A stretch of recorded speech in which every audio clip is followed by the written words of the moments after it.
Olá, começa mais um Conversa Criminal. Sou Augusto Rodrigues, advogado criminalista. Olá, sou José Carlos Portela Júnior, advogado criminalista e professor de Direito Penal. Olá, sou Marcelo Chaurel, sou advogado, não sou criminalista, mas, enfim, milito na seara dos direitos humanos há praticamente 30 anos. Hoje viemos aqui para falarmos sobre a justiça de transição. Fiz convite ao professor Portela e ao professor Chaurel para falarmos sobre esse assunto que relaciona ditadura e democracia. É um assunto, um papo muito interessante, espero que você goste. Então confira mais esse episódio do Conversa Criminal Podcast.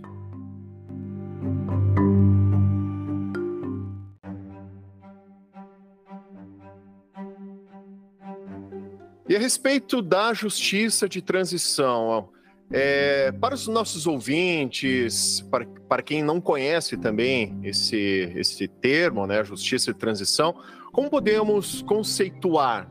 Bem, a justiça de transição, né, ela surge, né, enquanto conceito, enquanto um mecanismo, né, do sistema de justiça internacional, digamos assim, a partir dos anos 80 e 90 do século passado, o que deriva, em boa medida, dos processos de retomada das democracias na América do Sul, na América Central, o fim do regime do apartheid na África do Sul, né? Enfim, e também de algumas alterações acontecidas no sistema social e político de alguns países da Europa Oriental, né? Enfim, a situação dos Balcãs, etc. e tal. De uma maneira geral, né, uma conceituação mais ou menos consensual da justiça de transição, ou também chamada por algumas e alguns de justiça transicional, dado o seu caráter transitório, né? Um transitório que deve se compreender como de um tempo que for necessário a implementação daquilo que for ditado por essa justiça de transição, né? Como um produto, como medidas políticas e judiciais utilizadas para a reparação de direitos humanos, né? Dos direitos humanos, com políticas públicas, ações judiciais, medidas judiciais e também sociais, visando, ao fim e ao cabo, né, fortalecer, né, os sistemas democráticos, né, e, obviamente, como não poderia deixar de ser, para tanto, garantindo, né, o direito à memória, à verdade e o direito à reparação em função das atrocidades ou dos crimes perpetrados durante os regimes repressivos, né? Numa linha assim bem geral, né, este é o conceito de justiça de transição, e ele vem sendo aplicado em alguns países, né, em alguns sim, outros não. Depois a gente vai poder falar um pouco mais sobre isso, né? E aí, mais especificamente em relação aqui à América Central e à América do Sul, em países que passaram por regimes ditatoriais, regimes autocráticos, né, nas suas mais diferentes formas, durante os mais distintos períodos, com altos e baixos e, obviamente, com avanços e recuos. E sobre isso a gente também, como eu disse, vamos falar um pouco mais ao longo desse nosso bate-papo.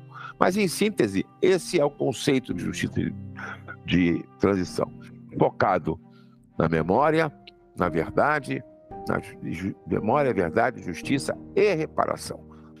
E com medidas, como eu disse, de natureza judicial, de naturezas político-institucionais e também de ordem social, objetivando fazer justiça e reparar, né, de maneira concreta e efetiva, e reparar aí um conceito bastante largo, aquelas atrocidades perpetradas durante regimes de exceção, durante regimes ditatoriais. Acho que, em síntese, seria mais ou menos isso. Esse tema me toca bastante porque, assim, eu estudei por muito tempo e continuo estudando a questão dos crimes contra a humanidade, né? Desenvolvimento jurídico, histórico, sobre esse conceito, né, que se convencionou chamar de crimes contra a humanidade. Então, esse tema da justiça de transição está umbilicalmente ligado aos crimes contra a humanidade. Como o camarada Chaurel comentou, atrocidades cometidas durante regimes autocráticos, ditaduras, né, durante guerras, que configuram os chamados crimes contra a humanidade nas suas diversas categorias, né, desde genocídio, crimes de guerra, por aí vai, essas atrocidades merecem uma resposta, né, à altura, para que não se chegue daquele ponto de dizer que devemos esquecê-las para construir uma nova sociabilidade, né, em nome da paz, em nome da construção de um outro regime democrático. Seria o caso de esquecermos as atrocidades, porque olhar para elas seria um revanchismo, né? É isso que muita gente reacionária vem a sustentar, dizendo que a busca por memória, justiça e verdade, né, é um mero revanchismo. Mas o conceito de justiça de transição vai no sentido oposto, de dizer que essas atrocidades merecem uma resposta a partir de múltiplas medidas, como o Chaurel colocou, que são do campo da política, da institucionalidade, do ponto de vista jurídico. E eu acho interessante aí colocar que alguns instrumentos, né, têm sido utilizados dentro desse campo da justiça de transição para lidar com essas atrocidades. Por exemplo, não só como se pode pensar que deveria a justiça de transição se restringir a uma justiça institucionalizada, aquele modelo tradicional de justiça, a partir de um processo judicial com uma sentença ao final, né, e na maioria das vezes uma perspectiva penal, mas ela vai além disso, né? São vários instrumentos para que se dê conta dessas necessidades relacionadas ao modelo de justiça transicional. Pode ser, por exemplo, comissões de verdade, né? E, por exemplo, na experiência do fim do apartheid na África do Sul, em que foram implementadas as comissões de verdade e reconciliação, podem ser adotadas medidas cíveis de indenização aos perseguidos, às vítimas, aos familiares das vítimas. Existem aquelas leis que são chamadas pela doutrina de, em inglês, lustration laws, né? Mas um exemplo seria as leis de desnazificação, ou seja, implementadas leis ou medidas administrativas no sentido de identificar quem foram as pessoas que colaboraram com as atrocidades, de alguma maneira cometeram, arquitetaram, se omitiram dentro da estrutura do Estado, e retirar essas pessoas dos postos administrativos. Um exemplo de uma medida que se coloca aí como dentro do campo da justiça transicional. Então, coloquei algumas medidas, não se esgota aí, né, a justiça de transição, mas só para exemplificar, para que quem não conhece o tema possa começar a perceber que é um vasto campo de análise, né, de um ferramental que nós temos à disposição, previstas em tratados internacionais, inclusive, né, de direitos humanos, para que a gente consiga implementar uma justiça de transição que dê conta de dar uma resposta à altura às atrocidades cometidas em regimes autocráticos, regimes de exceção.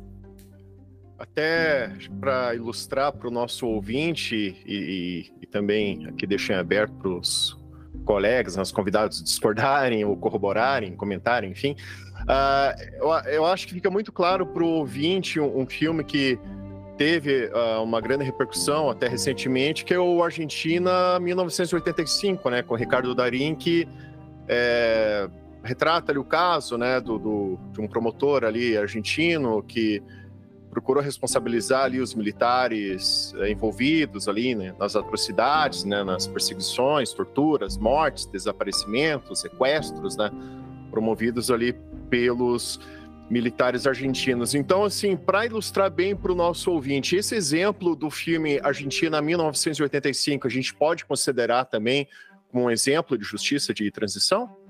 Eu acho que sim, eu acho que esse filme é um exemplo, né, dentre outros, né, que existem, né? Aqui no Brasil mesmo foram feitas algumas películas, né, tentando retratar um pouco o que foi esse período, né? Há uma sequência de filmes aí interessantes.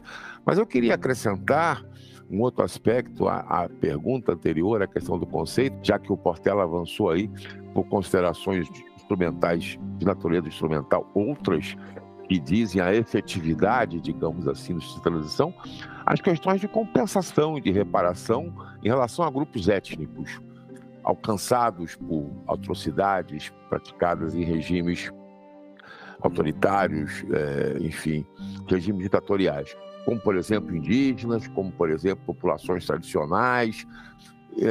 Aqui no Brasil mesmo, nós temos processos ajuizados no que diz respeito a pleitos de reparação ou reparatórios em relação a comunidades inteiras, né, a grupos étnicos inteiros. E não é só no Brasil.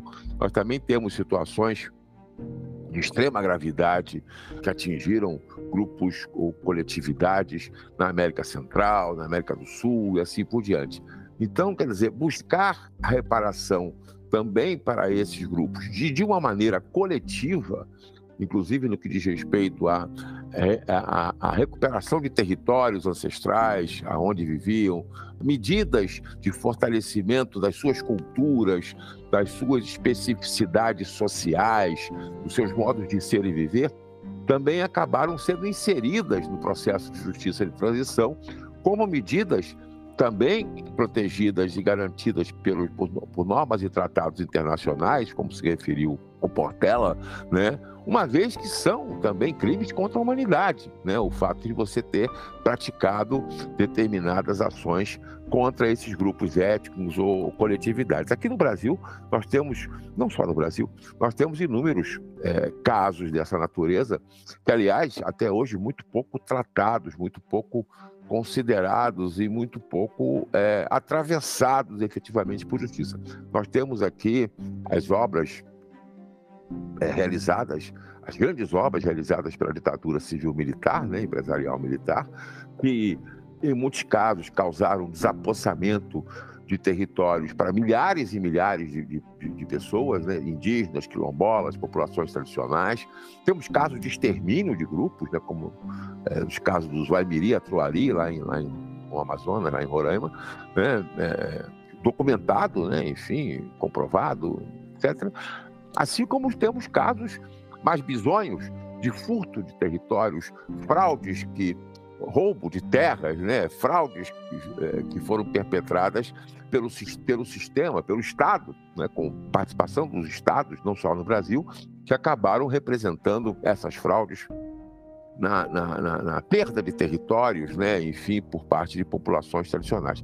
Isso aconteceu no Brasil, aconteceu no Chile, aconteceu, enfim, no Peru, aconteceu no México, aconteceu em vários outros países, né? Enfim, a gente tem aqui a Guatemala, etc, etc. Então, é bom destacar que a justiça de transição também cuida dessas situações que são situações não individuais, né? São situações coletivas, né? E que têm uma importância fundamental, né? E o sistema protetivo, o sistema de garantias dos direitos humanos, né, do ponto de vista internacional, a partir, inclusive, de algumas situações apuradas, denunciadas, demonstradas em processos transicionais, acabou evoluindo também no que diz respeito à fixação, digamos assim, de direitos, de outros direitos, de outras garantias para grupos étnicos, populações vulneráveis, etc., etc., como a gente tem visto nos últimos 10, 15 anos,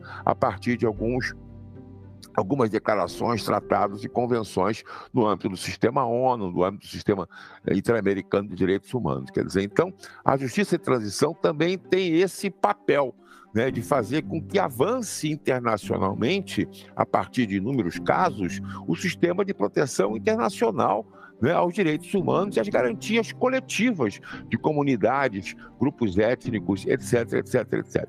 Uma das situações que nós podemos referir aqui, que eu acho que é, de certa forma, consensual nos países da América Central, Caribe, enfim, e América do Sul, é no que diz respeito a comunidades indígenas, comunidades afrodescendentes, por exemplo, né, que são casos de decisões e de proteções, de processos de proteção e de decisões no sistema interamericano de direitos humanos, né,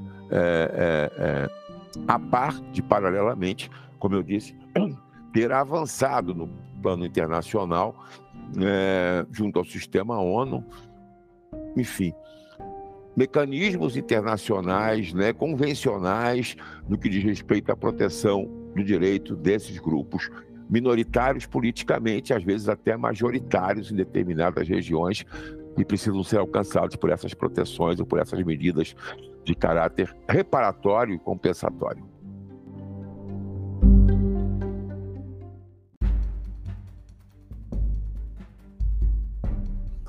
Como conversamos no primeiro bloco, né, os professores aqui deram exemplos, né, esse conceito do que é a justiça de transição, a importância dela como reparação, né, uma reparação histórica também, e até pergunto aqui para os nossos convidados se teria algum caso, exemplos, né, de casos concretos que poderiam citar para os nossos ouvintes.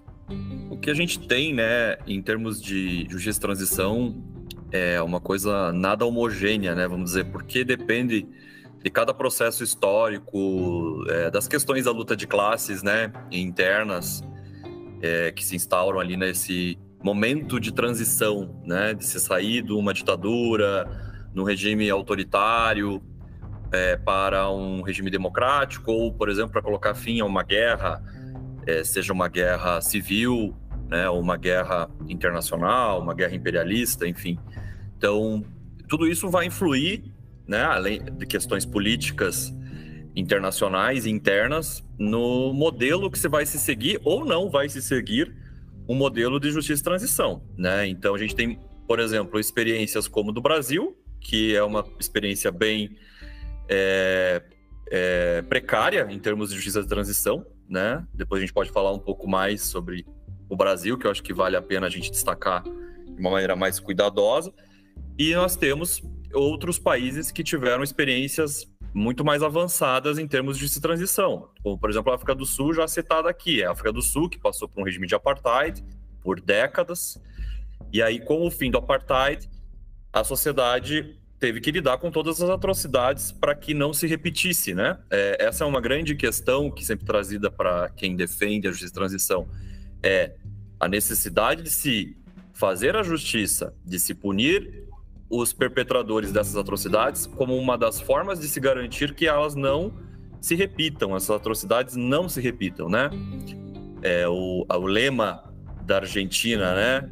O nunca mais, né? Que é nunca mais queremos que isso se repita, mas nunca mais queremos que isso se repita, precisa que nós façamos algo de concreto para que isso não aconteça. Claro que não não são só medidas judiciais ou medidas extrajudiciais que vão dar conta disso, ainda há um plexo de outras medidas no campo da política que são necessárias para que a gente não repita. Mas na experiência da África do Sul, que foi e é considerada uma das maiores experiências de justiça de transição por conta do nível de atrocidade que tinha ali, porque foram décadas e décadas de violência em que a população negra majoritária, né, na África do Sul foi submetida a todo tipo de exclusão social, econômica, política, violências físicas, torturas, homicídios e tal.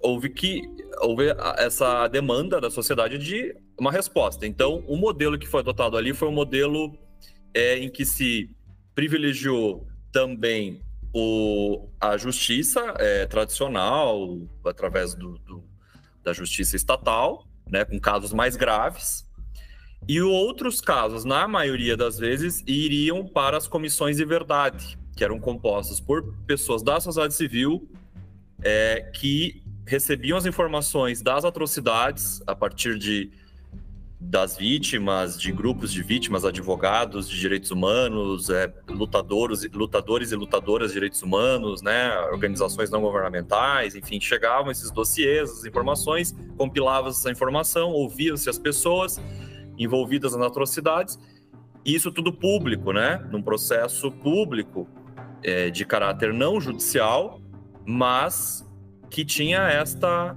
pretensão de descobrir a verdade, preservar a memória e fazer a justiça, porque ainda que não fosse uma punição ao estilo da justiça penal, burguesa, tradicional, era uma punição porque o indivíduo muitas vezes tinha inclusive que reconhecer aquela participação que ele teve em algum evento que foi de perpetração de atrocidades e poderia negociar em alguma medida, isso não era uma coisa geral, né? Dependendo da participação dele, dependendo do tipo de violência em que ele se envolveu, ele poderia negociar uma anistia, né? Desde que ele colaborasse ativamente com a comissão e desde que ele assumisse sua responsabilidade pelos atos que cometeu, e não era uma anistia como essa que nós temos no Brasil, né? Depois também vale uma crítica aqui a essa lei da anistia brasileira. Esse eu acho que é um exemplo que dá para a gente estudar mais assim de perto. E um outro exemplo mais recente, que é o que está acontecendo hoje na Colômbia, também suscetível aí a avanços, retrocessos, porque a luta de classes na Colômbia, a gente sabe que é uma luta de classes muito acirrada, né? Assim, a ponto que houve essa guerra civil que está se desenvolvendo há 50 anos na Colômbia. Por conta de exclusão social, de exclusão da população campesina, né? Das terras, enfim, da pobreza da classe trabalhadora na Colômbia. Chegou a esse grau, né, de luta que envolveu um conflito armado, e para se chegar a uma pacificação se tem costurado, né, por anos aí um acordo de paz. E nesse acordo de paz se estabeleceu, entre várias medidas da Justiça de Transição, a criação de uma Justiça Especial da Paz, que é a JEP, né? Essa JEP, ela tem implementado uma série de procedimentos, né? Eles tem chamado de macrocasos, pegam vários casos de violência de vítimas e criam um caso, por exemplo, casos das mulheres que sofreram violência sexual todos esses anos de guerra civil. Daí outro caso, o caso da tomada das terras das populações tradicionais por grupos paramilitares, né? São julgamentos penais, pessoas físicas que vão serem julgadas ali, né? E submetidas a um processo que pode culminar com uma punição. Pode até, dependendo do caso, se for uma atrocidade não dessa gravidade, né? Se for um envolvimento menor e não for uma violência sexual, tortura, morte, pode culminar com uma pena mais branda, que não seria a prisão, né? E ao mesmo tempo que tem sido adotadas medidas de reinserção social das pessoas que fizeram parte das Farc, né? Com desmobilização de pessoas que se colocaram no conflito, entregando armas, com a promessa, né, isso suscetível a retrocessos, agora que a gente viu com o governo anterior, com o Uribe, né, mas agora sendo retomado em alguma medida com o governo atual do Petro, que é a reinserção social desses cidadãos, colocando-os, inclusive, com a questão de reforma agrária, enfim, tentando, de alguma maneira, dar conta dessas questões de exclusão social que foram um dos motivos do agravamento da luta de classes na Colômbia a ponto de chegar num conflito armado. Então, eu acho que são dois casos que são emblemáticos do ponto de vista da justiça de transição e que, claro, não são casos assim, o caso perfeito, né? Não é assim, não é isso, né? Porque são suscetíveis a essas questões que eu mencionei da luta de classes. E muda governo, e aí os interesses são outros, né? Interesses têm que conciliar de alguma maneira para tentar ajustar essa transição, interesses da burguesia, interesses da classe trabalhadora, interesses da... Enfim, e é algo muito difícil, né? É algo muito delicado. E são décadas e décadas para que se consiga chegar a um certo modelo de justiça de transição. Então, assim, são esses dois exemplos que eu posso mencionar. Acho que o Chaurel pode mencionar outros.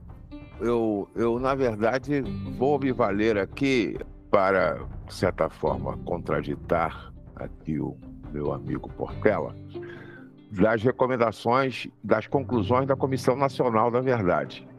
E aí vou me permitir aqui ler um pequeno trecho dessas conclusões e recomendações.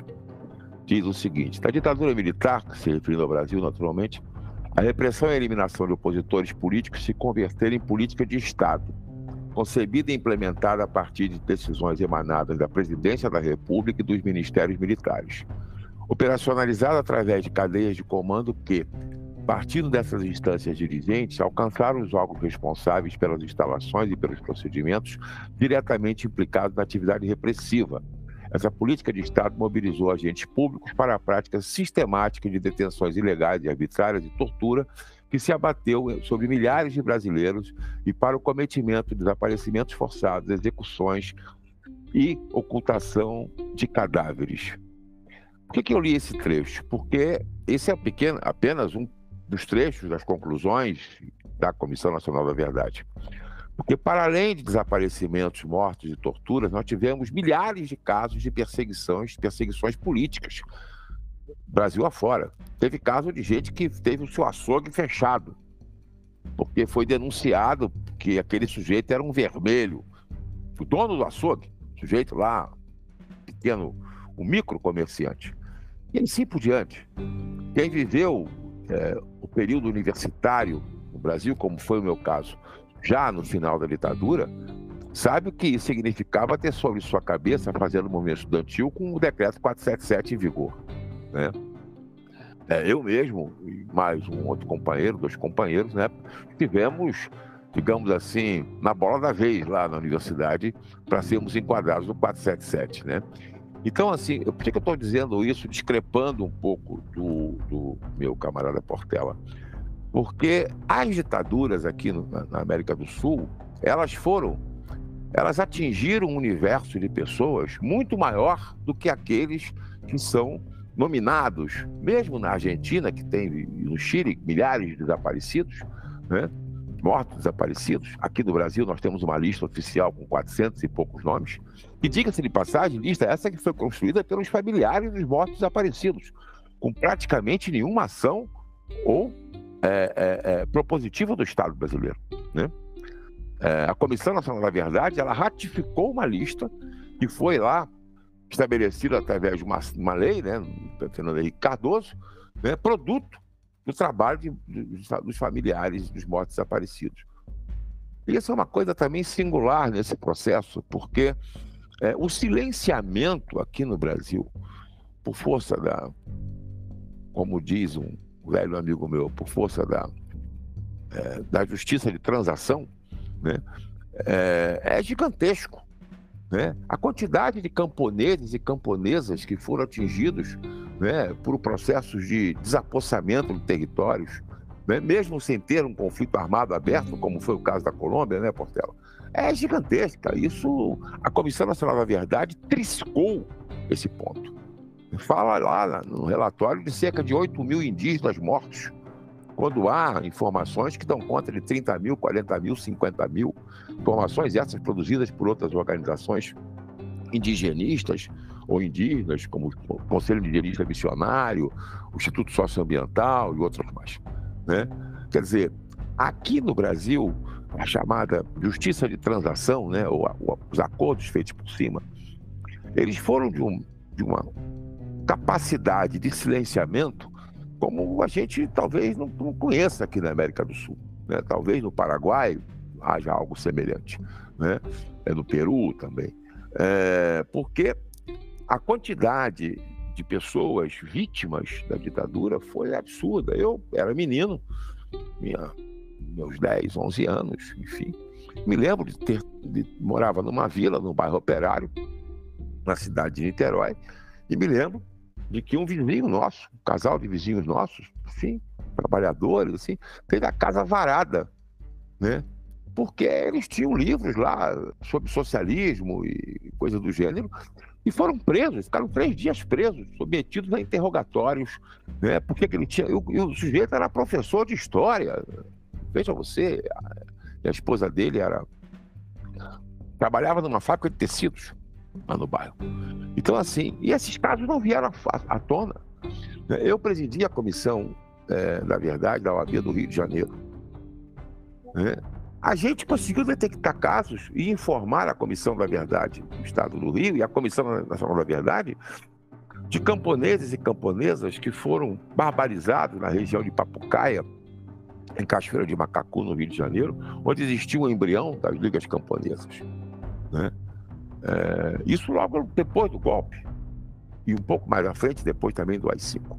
Esses casos não vieram à tona, ou foram muito poucos publicizados. Eu estou narrando isso aqui não para contestar você, Portela, mas para dizer que a quantidade de pessoas atingidas foi muito maior do que aquilo que se revela publicamente.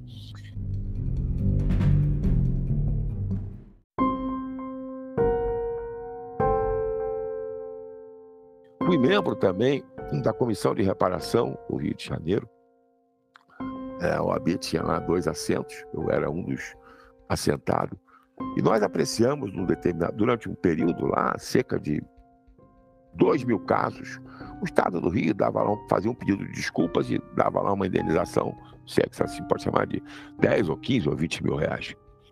Esses casos que nós apuramos nessa comissão do Estado do Rio de Janeiro foram pertinentes às ações praticadas pelos órgãos de segurança do Estado, e não os órgãos de segurança federais. Polícia Civil, Polícia Militar, que se emanaram na prática de atos de tortura, de repressão, etc, etc, etc. Né? E uma dificuldade para a gente conseguir apurar essas situações, porque os documentos eram quase inexistentes, os testemunhos muito difíceis de serem colhidos, muita gente ainda com medo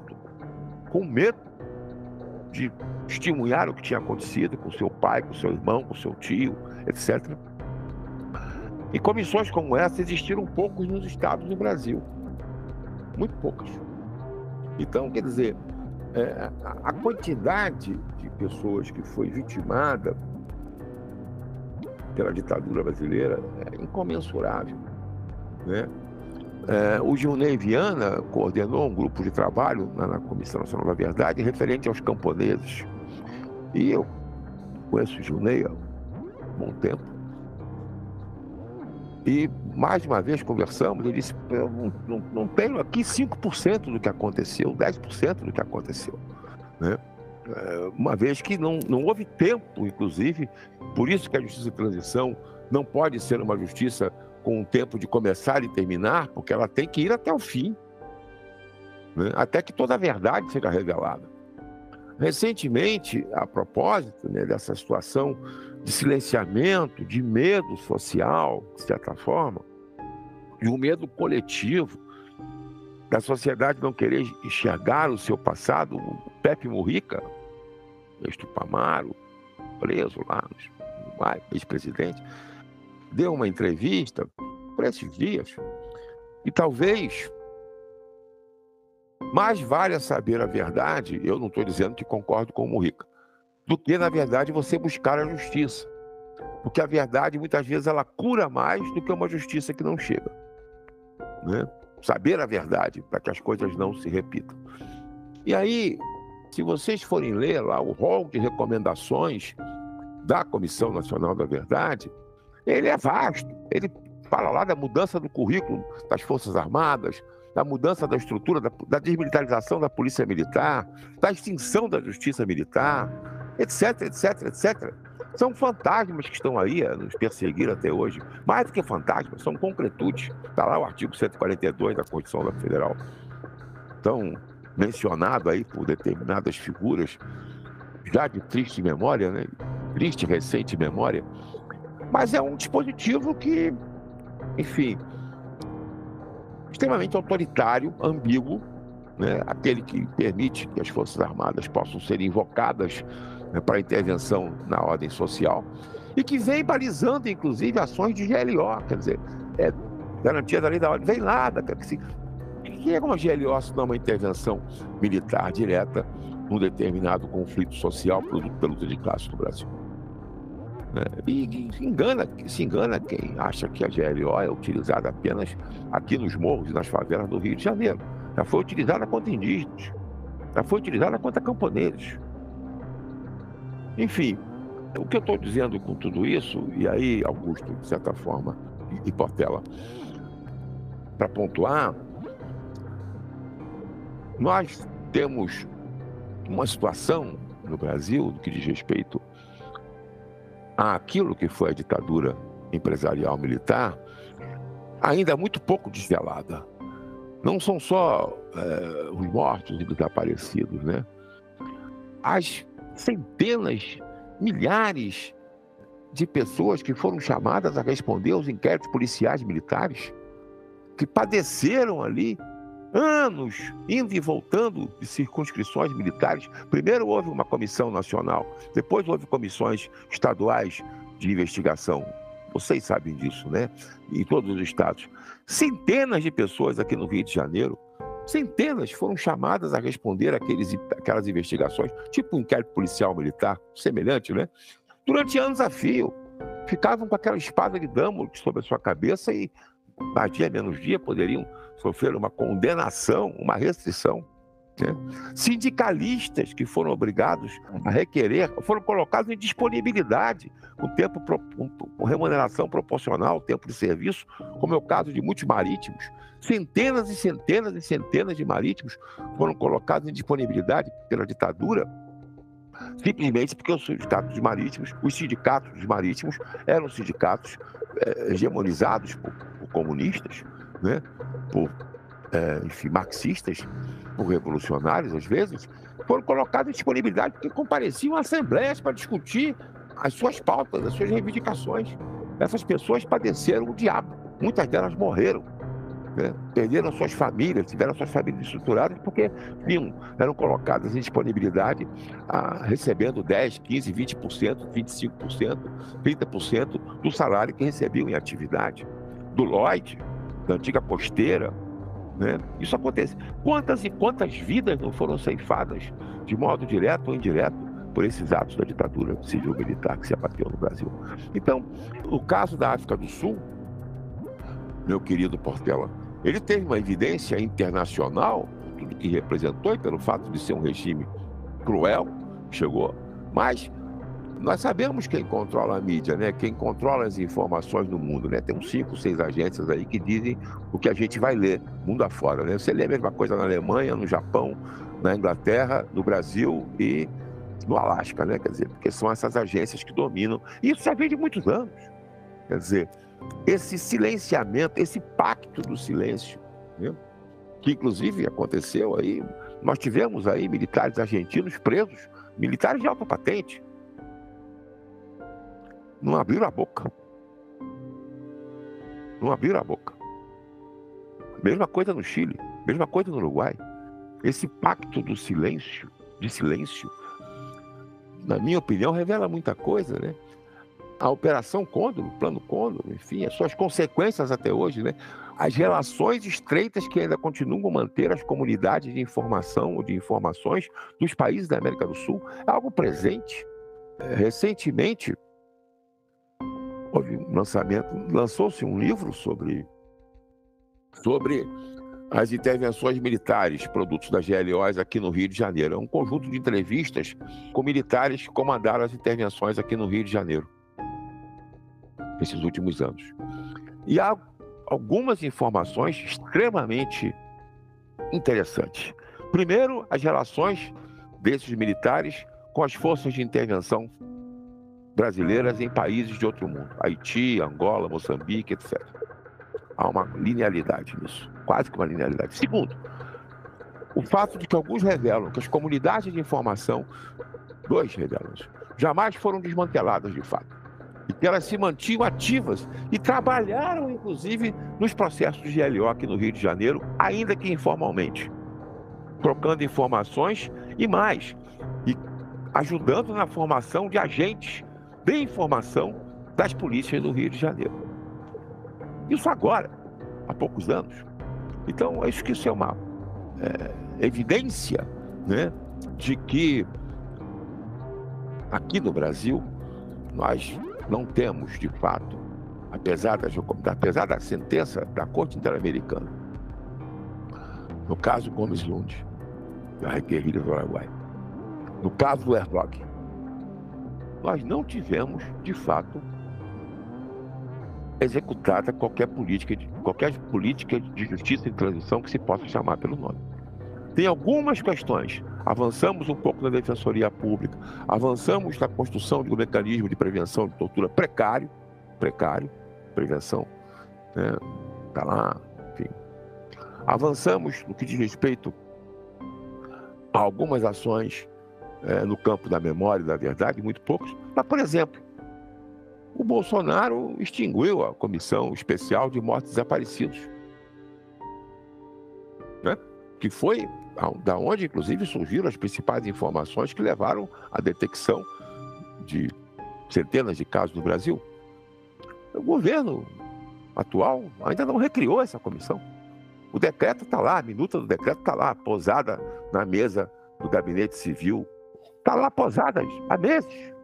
E é uma reivindicação de familiares de mortos desaparecidos no Brasil, e eu torno isso público aqui nesse podcast, que seja reeditada essa Comissão Especial de Mortos Desaparecidos e que ela possa funcionar com os apoios necessários, os recursos necessários para identificar quem desapareceu, quem morreu, como morreu, e assim por diante.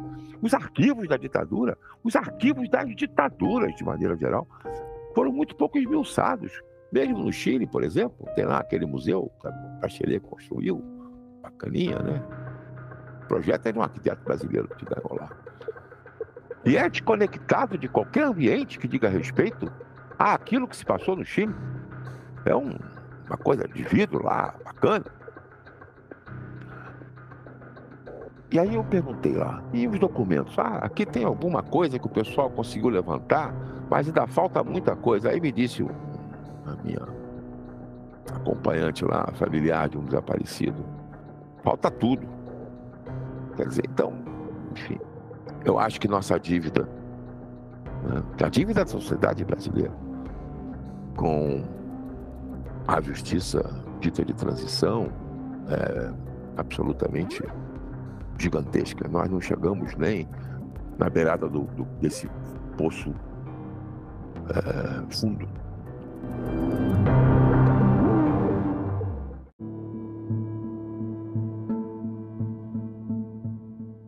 Nesse aspecto do Brasil, até eu disse, né, que a gente poderia comentar depois, porque realmente nós estamos na mesma página, Chaurel, nesse sentido de entender que não há uma política, nunca houve uma política meramente, ainda que seja minimamente institucionalizada, de justiça e transição no Brasil, né? Como você citou aí muito bem, todas as questões que nunca lidamos, né? Sempre empurrando para lá, para cá, porque não podemos nos indispor com os militares, não podemos nos indispor com a magistratura, com o Ministério Público, com a Polícia Civil, né? Que são estruturas, todas participaram das atrocidades em prol de um projeto burguês, né? Durante os anos de chumbo, e saíram incólumes, né? Então, não adotamos nenhuma medida estruturante para que, por exemplo, nós não tivéssemos esse judiciário, que é um dos que mais encarcera pessoas negras, pobres do mundo, né? É uma herança, uma continuidade de um projeto da ditadura militar, né? E o Chaurel coloca muito bem, a gente ainda não tem a dimensão exata do número de vítimas, né? Esse é um processo que é uma luta, né, da classe trabalhadora de saber exatamente quantas pessoas foram vitimadas, né, por esse regime atroz. Eu comparando agora com o caso da Colômbia, né? Saiu um informe recente na Colômbia dizendo que eles estimam que as vítimas da guerra e não é só a guerra, né? Aí que tá, porque também na Colômbia existem conflitos, debates, para estabelecer o que era esse regime na Colômbia, exato. É só a guerra? ou tinha um regime autoritário apoiando esse conflito e com intenções de, claro, proteger os interesses econômicos, né? Interesses da burguesia. Bom, a gente vê lá os grupos paramilitares que foram sustentados pelo próprio Estado, pela própria burguesia, cometendo todo tipo de atrocidade contra os campesinos na Colômbia, para que se expulsassem essas pessoas das terras, para que os latifundiários tomassem conta dessas terras. Então, e aí esse informe diz assim, 8 milhões de vítimas. E aí eu fui ver esse informe parcial, porque, por exemplo, aqui falando com o nosso público, né, chamando algo da cultura pop, quem assistiu aquela série Os Narcos, né, Narcos, eu não gosto muito da forma como se retrata muita coisa ali, mas tem uma questão interessante nos Narcos, na série. A gente percebe que a guerra às drogas, né, que na verdade é a guerra à pobreza na Colômbia, foi um mecanismo de extermínio usado pelo regime, né, da burguesia colombiana, disfarçando isso de segurança nacional, enfim, usando todo tipo de retórica para, na verdade, disfarçar o que era a realidade. Era um extermínio da população pobre, da classe trabalhadora, dos trabalhadores do campo, né?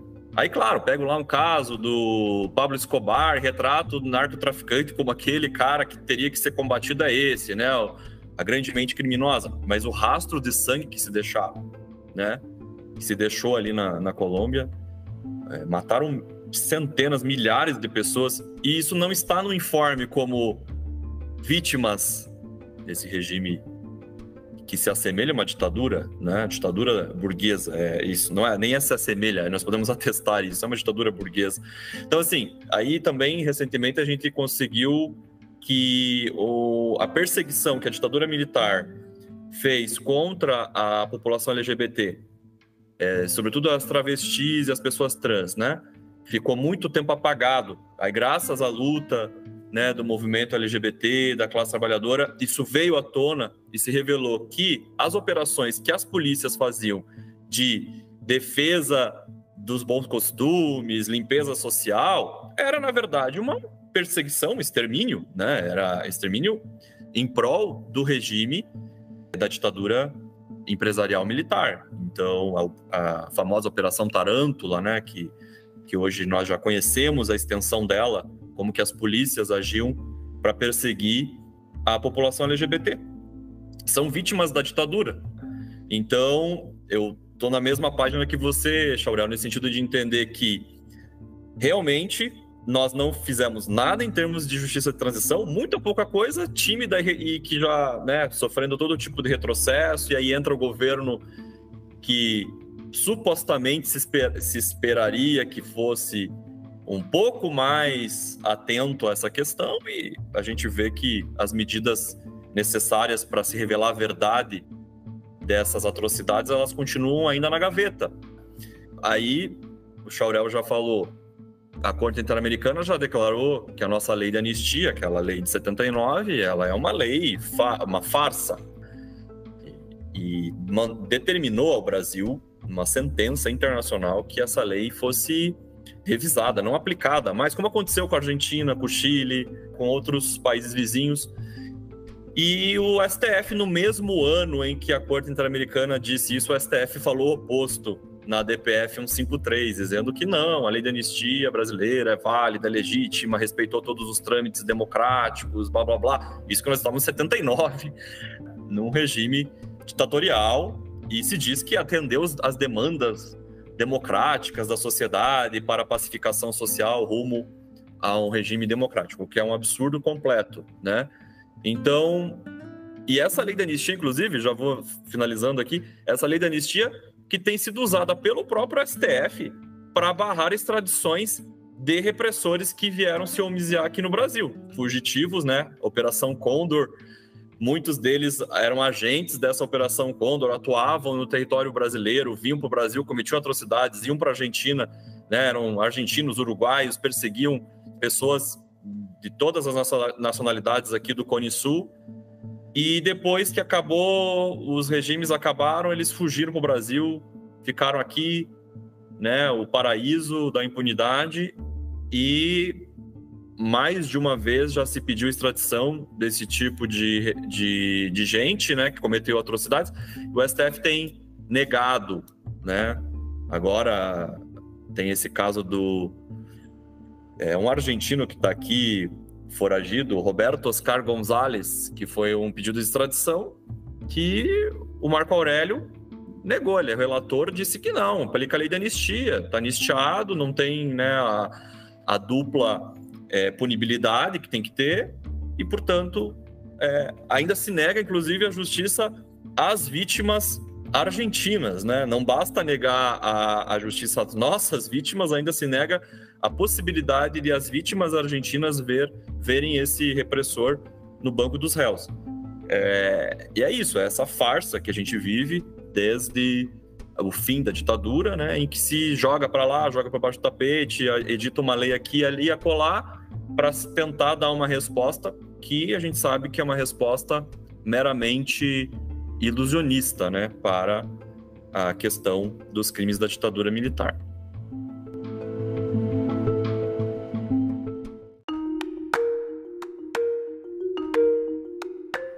Eu só queria pontuar aí duas questões aí que me parecem importantes desse apagamento, né? Primeiro, o papel das empresas, né? Nós temos agora em curso, né, uma investigação, uma pesquisa aí por acadêmicos, etc. e tal, que está sendo financiada em boa medida por recursos de um acordo feito entre o Ministério Público Federal e a Volkswagen, né, que aportou um determinado recurso que está permitindo o desenvolvimento de uma pesquisa, a primeira que se faz no Brasil, com esse vulto, com esse caráter, do papel das empresas em relação durante a ditadura, né? E aí temos Petrobras, Cobrasma, Docas de Santos, Folha de São Paulo, Itaipu Binacional, enfim. Que Itaipu Binacional, inclusive, foi uma financiadora da Operação Condor, que mantinha lá um conjunto de agentes do Paraguai, do Brasil, etc., que intercambiavam informações com frequência para reprimir os opositores dos regimes ditatoriais do Paraguai e do Brasil. Essa pesquisa tem entrevistado, né, eu conheço algumas das pessoas que estão nesses grupos de pesquisa, houve até um seminário agora em São Paulo, no início desse mês de junho, tem entrevistado remanescentes desse período. A quantidade de operários, trabalhadores, enfim, que foram sacrificados, perderam os empregos, entraram em lista negra e assim por diante, é incontável praticamente, incontável. Né? Provavelmente esse número ultrapassa 1 milhar, 2 milhares, 3 milhares, porque foi uma prática que se revelou presente em todo o território nacional em maior ou menor escala. Sem falar no fato daquelas empresas que colaboraram diretamente com a ditadura, financiando com dinheiro ou com bens, como foi o caso da Folha de São Paulo e outras mais, que foi Volkswagen, que forneciam veículos, etc, etc, etc. Né? Então isso é algo que agora, somente agora, começa a vir a furo. E a mesma coisa aconteceu nos outros países do Cone Sul e aconteceu em outros países da América do Sul e da América Central. A participação direta da burguesia nacional e internacional, né, no financiamento e apoio às ditaduras que aqui basaram esses países todos, né? E um outro aspecto que eu também queria ressaltar do silenciamento, e aí, obviamente que isso é produto aí da luta de classes, né, meu camarada Portela? E é o fato de que muitas dessas persecuções criminais, mesmo as levadas a êxito, ou com algum êxito, ou com certo êxito no Chile, no Uruguai e na Argentina, para ficar só nesses casos, no Brasil nem isso há, elas descaracterizam a participação e a importância das organizações marxistas-leninistas neste processo de combate às ditaduras. Aqui no Brasil, nós tivemos uma parte considerável do Comitê Central do Partido dizimada na Operação Radar. O PCdoB também sofreu, inclusive, um massacre lá da Lapa, nós conhecemos. Essas investigações e essas persecuções aos agentes da ditadura que operaram nesses circuitos, elas são feitas em caráter individual. Isto é, o que aconteceu com fulano, o que aconteceu com Beltrano, o que aconteceu com Cicrano. E elas não associam, elas descontextualizam o papel dos partidos, sobretudo os partidos de esquerda e sobretudo os partidos revolucionários, no que diz respeito ao enfrentamento das ditaduras. Isso aconteceu no Brasil, no Uruguai, na Argentina, etc. O que eu quero dizer com isso é que essa é uma forma também de apagamento da história. Quando você não traz a lume que determinadas pessoas desapareceram, foram mortas, torturadas brutalmente, porque eram membros e membras de partidos políticos que trabalhavam, né, de uma maneira ou de outra, em oposição às ditaduras. Como forma de você negar a história, negar a importância desses partidos, né, até mesmo para a reconquista, e fundamentalmente, aliás, para a reconquista das democracias.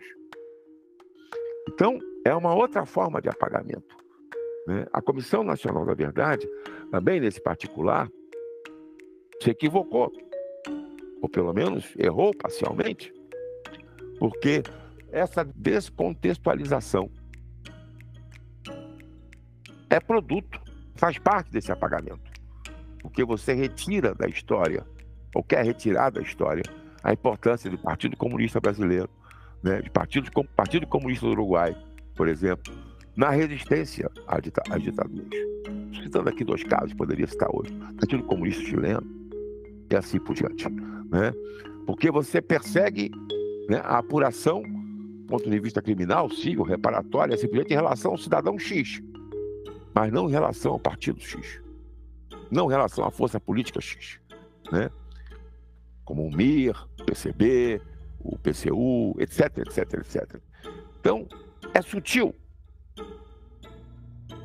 mas é um sutil que nos diz muito, né? Porque é uma forma de você não querer que a verdadeira história seja contada, né? Então, quer dizer, é uma forma de você ocultar a verdade. Enfim, eu queria pontuar esses 2 aspectos, né?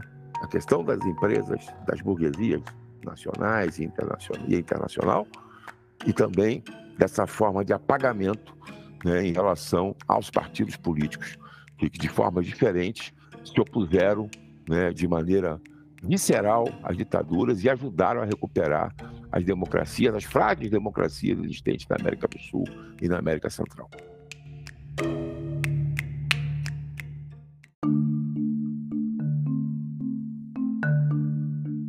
Então, esse foi mais um Conversa Criminal Podcast. Quero mais uma vez aqui agradecer a presença dos professores Marcelo Chaurel, professor José Carlos Portela Júnior, pela presença, para nos ensinar, né, a respeito do que é a justiça de transição. Então, mais uma vez, meu muito obrigado pela participação. Também deixo aqui para os convidados em aberto, né, o espaço para fazer indicações para os nossos ouvintes. Bom, então eu tenho 2 recomendações.